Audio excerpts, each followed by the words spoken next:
The 2024 SEC schedule release couldn't have gone better for the Aggies.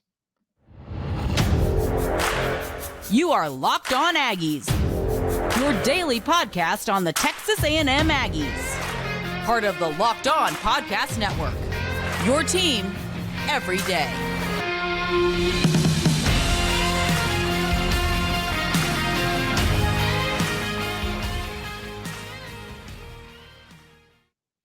Welcome on into Locked On Aggies. I'm your host, Andrew Stefaniak. Thanks for making Locked On Aggies your first listen every single day.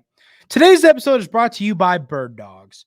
Go to birddogs.com/LockedOnCollege, and when you enter promo code LockedOnCollege, they'll throw in a free custom Bird Dogs Yeti-style tumbler with every order.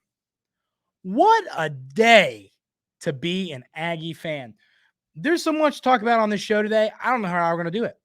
We know with the schedule, the 2024 schedule now for the Aggies, and I feel pretty dang good about it. I'm giddy. I am filled with enough excitement to explode. And the other piece of news, the Aggies landed a quarterback. There's a lot of fun stuff to talk about. We are going to talk about, like I say, I wish I could talk about both of these two things first, but unfortunately I cannot do that. So segment 1 and 2 today are going to be breaking down this 2024 schedule. And if you want to learn about the Aggies' new quarterback, that'll be in segment 3 today. Let's get right into this schedule breakdown. I'm just so excited about this schedule. We just did a big episode with all of the Locked On SEC school hosts. So your Auburn, Kentucky, Georgia, Bama, all the different hosts were there. That was great. It's going to be on my YouTube and on all my other platforms where you can find me, Spotify, Apple Music, whatever, where you get a podcast. So go check that out. It was great to hear all the perspectives from the different SEC schools. But when it comes to the Aggies, this schedule, the Aggies can win a lot of football games.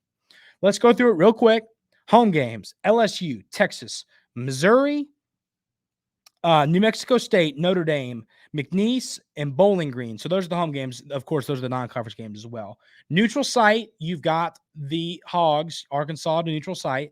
And then you head to Auburn, Florida, Mississippi State, and South Carolina.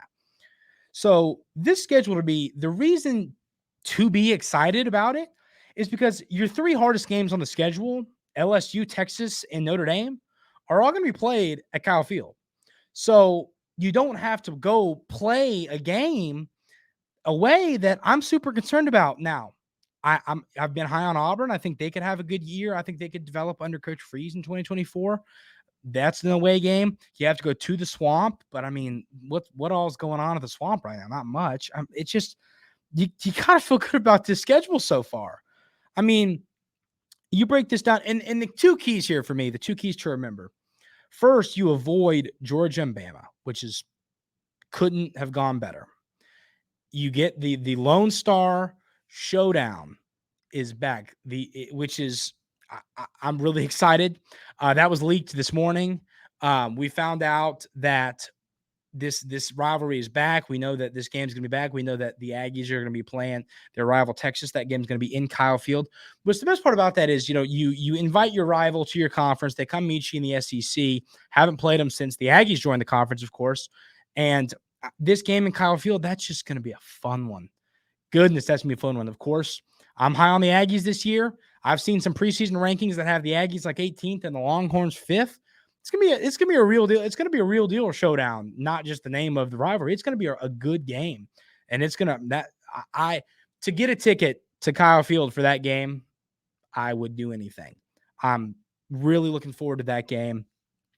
And the other key here too, I talked about this on the show with all the other SEC Locked On SEC hosts, was the fact that your 2022 class they're going to be juniors. Your Evan Stewart's, Connor Wegmans, all of these guys, all of, Walter Nolan, all of these players are going to be third year. They're going to be in peak athletic performance. That'll be their 3rd season playing SEC football. This could be a season where if Wegman turns it on this year, if the pieces come together this year and the Aggies win 8 games, let's just say that. Let's say the Aggies win 8 games this year. Next year, whoo! Ooh, I mean, it could be special. So let's break this down. You get LSU at home. That's a game. Once again, I'm high on LSU this year. I'm assuming I'll be high on them next year. I don't know how much eligibility Daniels has left. I don't know if he's gone after this year. But that's a game at home. That should be a fun one. The LSU Texas A&M games have been fun over these last few years. So that's a game I'll be interested to see how that goes. Then, of course, you got Texas. Now, we don't know the dates and the times of these games yet, but that's going to be, I don't know when that's going to come out. I'm sure not for a while. We might know the dates soon, but the times we're obviously not going to know till a year from now, pretty much. So, New Mexico State, Bowling Green, McNeese, not worried about those games. We're not even going to really break those down. The Notre Dame game at home is going to be an interesting one. Hosting a team like Notre Dame, these are games that there's a lot of games on the schedule that are going to bring a lot of excitement to the fan base, with being the LSU, Texas, and Notre Dame games. I think quick look at this schedule, those everydayers that have been with me these last few weeks that I've been doing this show, the games that I've circled on for this season as you got to win these games, the most important games: Tennessee, LSU, and Alabama. Those are the three games that I think you got to find. You got to pull one out if you want to have a good year. But those are the hardest games on the schedule. Going ahead, now that we see the 2024 schedule, I think you can break that down as LSU, Texas, and Notre Dame. I mean, these games on the road, I think that it says a lot about a team, who you play on the road and who you play at home. I think the fact that you do play your toughest games at home, with Kyle Field being one of the best environments in college football, it makes you feel good about these games. I think the Aggies can beat LSU at home. I think they can beat Texas at home. I think they can beat Notre Dame at home next year. Now, of course, there's we got the transfer portal. We got, let's say Arch Manning doesn't pan out, or Connor Wegman doesn't pan out, or Quinn Ewers comes back. I mean, there's so many variables to this. It's hard to break down these games from a standpoint of who's going to win, who's going to lose. But I think real quick look at this schedule, those three games are going to be crucial. The neutral site Arkansas game, that's going to be a game. Same thing with like Daniels at LSU. With KJ Jefferson, I don't know his eligibility status. I don't know. I mean, if he's back next for the 2024 season, that's a conversation. If he's not, it's a different conversation. So, a lot of these games, as I just said, it's hard to kind of break these games down from the fact of who's going to win, who's going to lose, just because we don't know what these rosters are going to look like yet. So, I mean, but like I said, the games on the road, I'm not high on Mississippi State or South Carolina. I'm pretty this year. And I think, Rattler, I'm pretty confident saying he's going to be gone after the season. I've seen him in some mock drafts for this upcoming NFL draft. Will Rogers, Mississippi State one, I think he's gone too. I could be wrong there, but like I said, I think those are two games I feel good about. Going to Florida and going to Auburn, those are two games, there's some question marks around those games. I know, Florida's got that Mertz kid who was at Wisconsin. I don't know his eligibility status, but, let's say he takes a step forward this year. And I know he might not for sure win the job, but let's say that, let's put it out there. He wins the job and he turns his career around and becomes a dude for the Gators. That becomes a game that's tough to play in the Swamp. Swamp's a tough place to play. Same thing with Auburn. They brought in Peyton Thorne, who I do know has a couple of years left to eligibility. So he'll be their starter this year, I assume, and he'll be their starter again next year. He's a kid from Michigan State, so if he kind of figures things out himself, that's an interesting game too. But let's keep breaking down more of this schedule. But first, I want to tell you about our friends over at Bird Dogs. Bird Dogs been doing a lot of recording tonight. We recorded, like I said, the big long show breaking down the SEC, breaking down this show I got going on for you all right now. And I've been wearing my Bird Dogs the whole time. And I'm just so comfortable. I am just so comfortable. I love these shorts. I love these pants. They feel great. They have the liner on the inside. They're versatile. You can wear them to do anything. You can wear them on a date. You can wear them to fish. Going to the lake on Saturday, I'll probably wear my Bird Dogs as swim trunks, because why not? Love my Bird Dogs. They're comfortable. I have two pairs. I know I talk about my multiple pairs. I have different colors. I have one that has a pair that's more of like a khaki feel, and then a pair that's more of a shorts feel. But for example, I was playing basketball with my good buddies the other day, was wearing the khaki ones, and they just like shorts. They're like that. That is why I speak to the versatility of these shorts. I promise they're the best shorts ever. You have got to go give them a try. Go to birddogs.com/lockedoncollege and enter promo code LockedOnCollege for a free Yeti style tumbler with every order. That's birddogs.com/lockedoncollege for a free Yeti style tumbler. You won't want to take your bird dogs off. I promise you that. Folks, managing the excitement right now is proving to be difficult. I'm going to be honest with you. This schedule, and listen, it's an SEC schedule. It's not like we're playing Vanderbilt 12 times, okay? No offense to any Vandy fans out there, but I think you get where I'm coming from there. You're not playing Vanderbilt 7 times and Missouri 5 times. You're playing some real deal teams here. You still have to take care of business against LSU and Texas, and those teams are coming to your place. But like I said, you feel better about those games being at Kyle Field. Now, if there was one thing I would have to say about the schedule that is a little bit of a bummer, I would say with the Arkansas game being neutral, is you have 3 SEC home games. So, you've got your 4 away games: Auburn, Florida, Mississippi State, South Carolina. And then you've got your 3 home games: LSU, Texas, Missouri, and then the neutral site game with Arkansas, rounding out the schedule to 8 games, of course. So, looking at Arkansas's schedule, I'm pretty sure about this, but they have 4 home games, then the neutral site game. So that's a little unfair. They only have 3 away SEC games. That's the one thing that I would say I'm a little frustrated about this schedule, because at the end of the day, it doesn't matter who you're playing. It's still SEC football. On any given day, Mississippi State could beat you, South Carolina, Florida, Auburn. All 4 of those schools can beat you on any given day, just because it's a road game in the SEC, the hardest conference in college football. So, I think that's the one. If I had to pick one thing to be upset about with this schedule, it would be that. But I mean, if you look at some of these other SEC schedules, Bama's pretty unhappy. I think Georgia I know Bama's unhappy. I think they got to play Georgia, which is that game. Once again, talking about the get me a ticket to Kyle Field when we play Texas, get me a ticket to that game. That game is going to be a fun one. But, I think relatively, we were talking about this after we stopped recording with all the SEC hosts. I said, guys, did Texas A&M get the best draw they could have gotten? And I feel pretty confident saying that they did. I mean, if I had to knee-jerk reaction, once again, I know there's so much that has to happen. Transfer portal stuff, all these different things have to break down.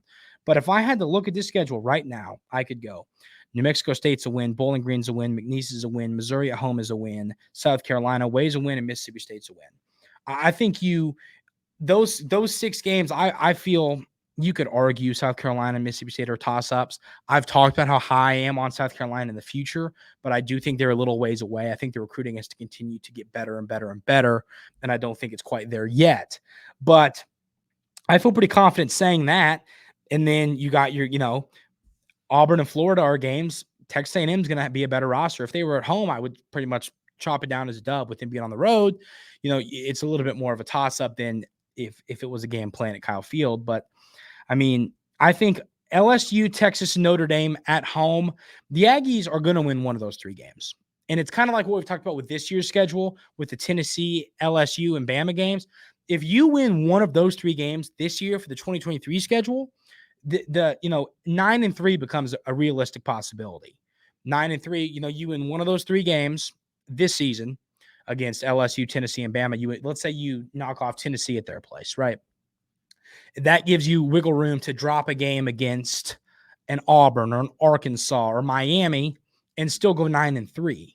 If you take care of business against the other games that you could argue the Aggies are favored but are kind of toss-ups. So I think this schedule, if you can win one of those 3 games, LSU, Texas, Notre Dame, all at home, I think there's a world where the Aggies could win 2 of them, especially because, like I said, it is all breaking this down.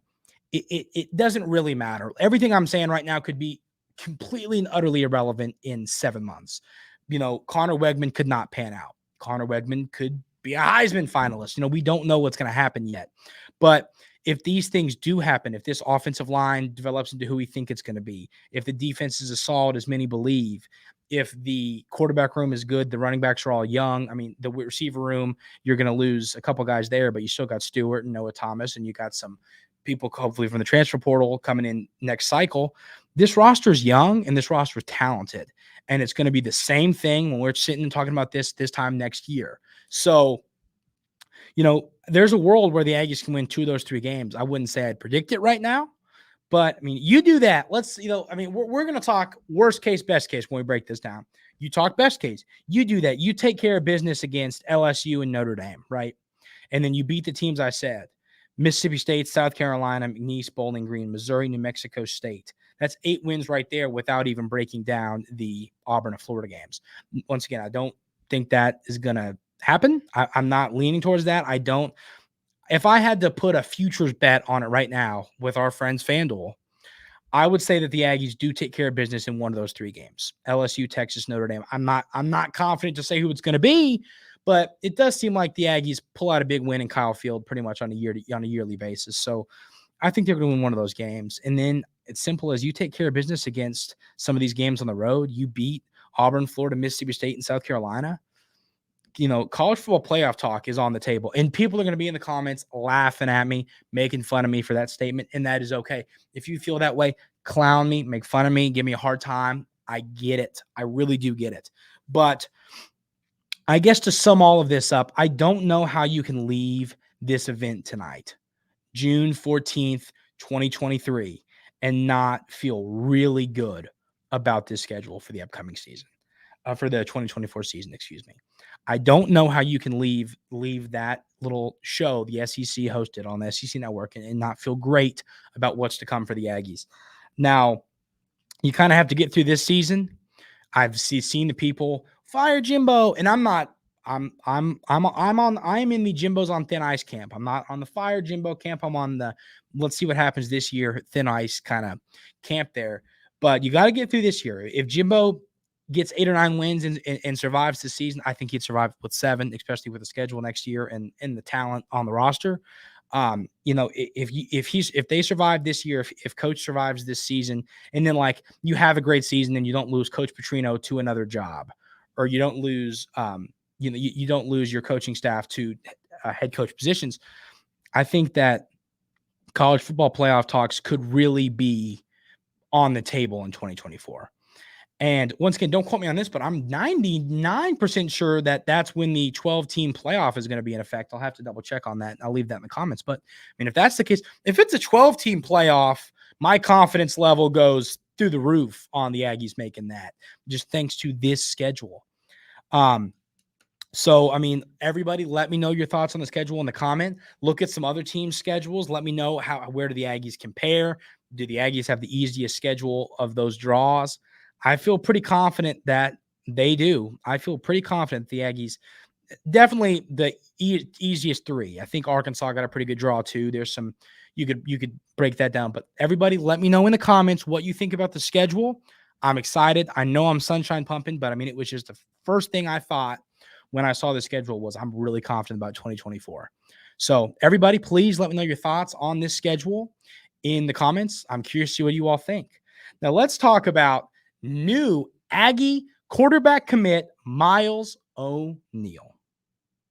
Yep, the Aggies got another commit. Quarterback Miles O'Neal chose the Aggies over Penn State, Pitt, and Michigan State. 6'5", 220 pounds. Now we've talked about the good stuff. I can already foresee the comments. I haven't read much on Twitter about him. I watched the tape before I clicked record, but I haven't read much about people's thoughts on the commit. I already can see it. 3-star, he's a 3-star, he's a 3-star, blah, blah, 3-star. My knee-jerk reaction on that, I'm going to be brutally honest with you. Brutally honest. I personally do get too caught up in stars. Now, I think one thing that for those like me who get too caught up in stars, a good thing to do is they always put that graphic of the first round of the NFL draft, and it's you're going to have 16 picks that were 2 stars out of the middle of nowhere. That should, players can develop with that 6'5", 220-pound frame. O'Neal's a guy, 852nd in the class. He's the 41st quarterback. I get people who see this commit and they aren't excited. I get it. I mean, truly. But at the end of the day, he's a guy you already have, Connor Wegman's on the roster at least for 2 more seasons, and something happens, he goes to the league, that can happen. You've got Marcel Reed, who just, recent guy. So he's a 2023 guy. So he's newly on campus. You got some young guys, but here's the thing. You bring in O'Neal. What's the worst that could happen? He's not great and never plays, and he's just a backup quarterback. That's the worst case scenario. But he's a guy with the frame to be elite at this quarterback position, which is the most important position on the field. So I get people, like I said, I am guilty of that at times. I am guilty of overlooking stars and seeing a player and being like, he was a 3-star. I do that. I do that a lot. But I have to remember things like how many times have we seen, Stetson Bennett, right? He's a great, I don't think he was anything out of, he was Baker Mayfield was a walk-on. I'm pretty, all these different stories of players that were, didn't have a lot of stars and all this and that, all those, stories about this, to where guys like this can develop into a starting quarterback and be a great quarterback. And I think he could, the tape I watched, frankly, I don't know how he wasn't ranked higher. Now, I'd have to watch the other 41 quarterbacks or the other 40 quarterbacks ranked ahead of him to say this confidently, but that tape did not look like the 41st quarterback in the class. That just, to me, that is a little crazy, frankly. The tape, the arm strength, which 6'5", 220, that's a, Josh Allen-esque frame. So, the arm strength should be there, but it is. My favorite play from his highlight tape was he kind of got forced back in the pocket, and then he was able to step up through some pressure, and he gets hit. When I say hit, I mean, he gets like punched in the stomach. It was like he got hammered, and he was still, after getting hit, was able to release the ball from the 45 and hit his receiver about 2 or 3 yards into the end zone for a touchdown with some velocity behind it. It wasn't like it was fluttering. There was some velocity behind this throw. So that tape was impressive. But not only that is the fact that he ran the ball a good amount. You see 6'5", 220, you think pro style, this dude's not going to move with his legs, period. But there were some highlight tapes of him running, and then normally, okay, we'll see it, the broken play and the quarterback takes off and gets 14 yards. Tom Brady's had a 10+ yard run once or twice in his career, but it's not like this with O'Neal. It's more like he would go off to run. When he goes to run, he is fast. Like, he is quick. It's not like there's no one around him, so he was able to pick up 15 yards. It's like he's outrunning players with a frame like that. I'm going to do it. I'm going to give the Josh Allen comparison. I already talked about Josh Allen, but I'm going to give that comp here. Josh Allen, he played at Wyoming. I don't know how many stars he was, but it couldn't have been many if you're playing at Wyoming. No offense to Wyoming or Josh Allen. Josh Allen won me 2 fantasy football championships. Thank you, Josh Allen. So, I just think with that frame, that build, the throws are there. A lot of dropping the ball in the bucket, over the shoulder throws. He's crisp on go routes. He's crisp on little short throws. He's a crisp quarterback with a good frame, and he can use his legs. I don't see what's not to like. And now I say that maybe, like I said, I haven't gone through Twitter yet to see people's thoughts on the commit, but people might not be like I said, I always see people, he's a 3-star.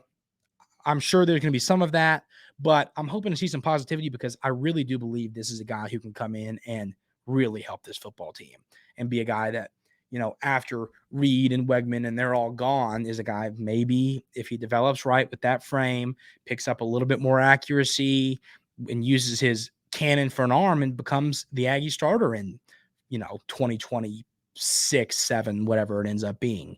So, he's a guy, I don't think he should be overlooked. I think this is a big time commitment for the Aggies. And at the end of the day, it's good to get a commit. It's good to get the ball rolling. I know we've had a couple transfer portal guys. Jordan Anthony came in the other day. We talked about him earlier in the week. If you missed that, go check it out. I broke down what I think his role is going to look like.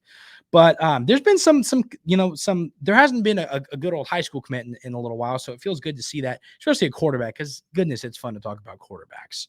So I'm excited about him. I think at the end of the day, he's going to be ranked higher than 852nd in the class. I think he'll make a leap forward if he could get to a top 30 quarterback and move to like 622. I'd feel pretty confident saying I think he can do that before it's all said and done. Now, committing to an SEC school helps too, but it'll be interesting to see where he finishes when this is all said and done. But I think he's better than his ranking. And if you watch the tape, I think you would agree with me on that. That's going to do it for today's episode of Locked On Aggies. A couple things, like I said, if you all want to go check out the show where all of the Locked On SEC hosts kind of talk about their thoughts on the schedule, is going to be on my YouTube and on my podcast platform, Spotify, wherever you listen. So go check that out. It's fun to hear everybody's different perspective on their schedule, and kind of, for those of you that are SEC fans plus Texas A&M fans like myself, it'll be fun to hear people talk about how they feel about their school. And once again, I am thinking about doing a, what do you call that? Like I'm blanking on the word to call it, but you all give me some questions, and a mailbag. That's what it is. A mailbag segment where you all give me some questions and I answer them, and have it be like the third segment on a Friday. I'm thinking about making that a permanent thing. So if you all have any questions you all want me to answer, leave those in the comments. And once again, leave in the comments what you think about this schedule. But yeah, there's a lot to be excited about if you are a Texas A&M fan. But once again, that's going to do it for today's episode of Locked On Aggies. I appreciate you as always, and we will see you tomorrow.